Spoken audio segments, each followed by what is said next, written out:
Dearly loved to take the championship in his Rothmans Audi Quattro. Sir, if I want to win the rally and the championship, I must go flat. Following him, the Rothmans ace, Saeed Al Hajri, in the Audi Quattro. And ahead of them, 2 days of dry, dusty driving, a long, long way away from the cool. In the early stages, Bin Sulayem and his Irish co-driver, Ronan Morgan, found just how soft the desert sand could be, dropping to 3rd place by the end of the first stage. Bin Sulayem's only comment was, "There's nothing I can do except drive absolutely flat out." A brave comment indeed from a man still not totally fit.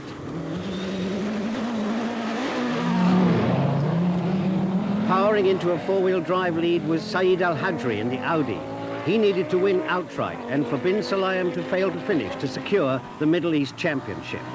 So, during the early stages, he was saving himself and the car, driving at only 85% of his capacity.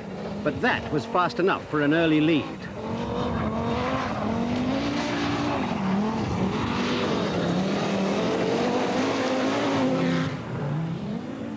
In the bright yellow Audi Quattro, the effervescent Lebanese Michel Saleh, never a man to give himself or his car an easy time. He'd gone thundering into an early 2nd place, but how long could he stay there? This is Tony Giorgio, a man who has managed to finish in the top 10 of the last 5 Dubai rallies, lying 4th early on in his privately entered Nissan 240 RS. 5th in the early stages was Sadoun Al-Khawari in his Opel Manta, but as the pace began to hot up, he slipped back. Al Hajri came bounding through the dunes, leading the field, the 4-wheel drive Audi making light work of the sand sucking at his wheels. Rocketing up into 2nd place, Michel Saleh in the distinctive yellow Audi. You just had to have 4-wheel drive to stay at the front over sand like this. And that was something Bin Sulayem did not have, and even a man of his undoubted courage could not improve on 3rd place. There was courage in abundance amongst some of the other drivers. This is Abdallah Omar in a Mitsubishi, very nearly rolling, but holding it and, he said, really enjoying himself. Building a lead and setting a blistering pace was Saeed Al Hajri. He was using the strength and power of the 4-wheel drive Audi to spectacular advantage, yet claimed he and the car still had something in reserve. Al Hajri is one of the most experienced drivers in this event. A member of the Rothmans rally team for the past 6 years, he's rallied in France, England, Scotland, Cyprus, Italy, and Holland.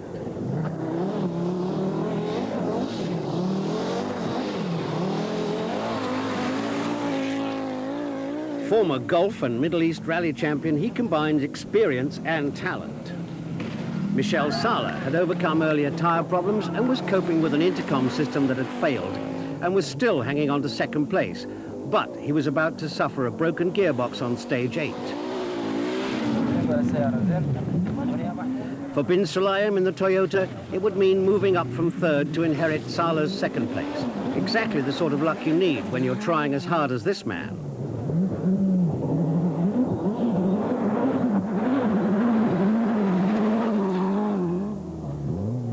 Making his first appearance on the leaderboard in his Mitsubishi was Abbas Al-Musawi, destined to finish 2nd overall. Al Hajri's car was struck by electrical problems, and stopping twice on stage 11 cost him 15 minutes and dropped him down to 12th position.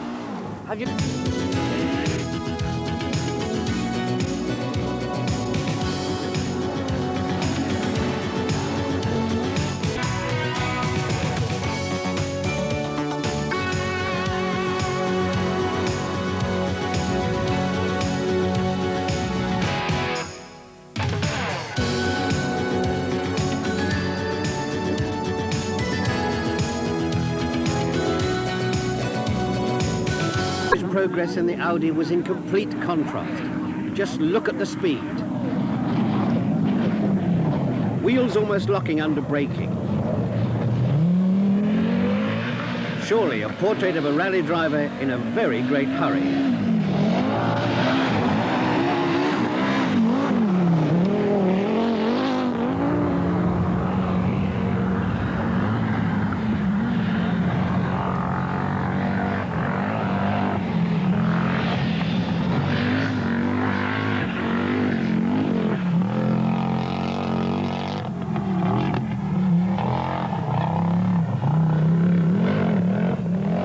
this sort of driving that won him fastest time on every one of the last day's 15 special stages. Abbas Al-Masoui was hanging on to second spot in the sure-footed, if ungainly-looking Mitsubishi.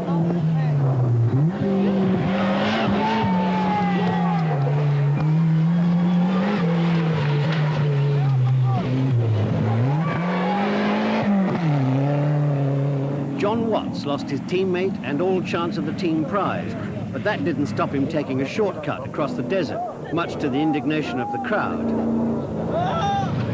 Michel Sala was delayed with a puncture early in the day and promptly came back with a string of consistently fast times to ensure his third place in the rally.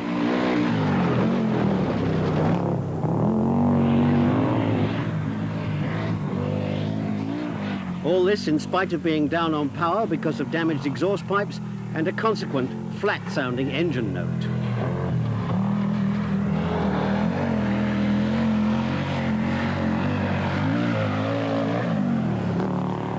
And further down the field, everyone was having trouble with the treacherously soft sand.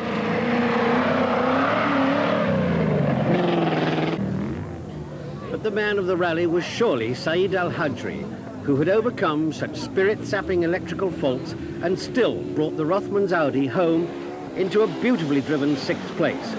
A man in the best traditions of rallying. A man bitterly disappointed, but a man who just won't give up.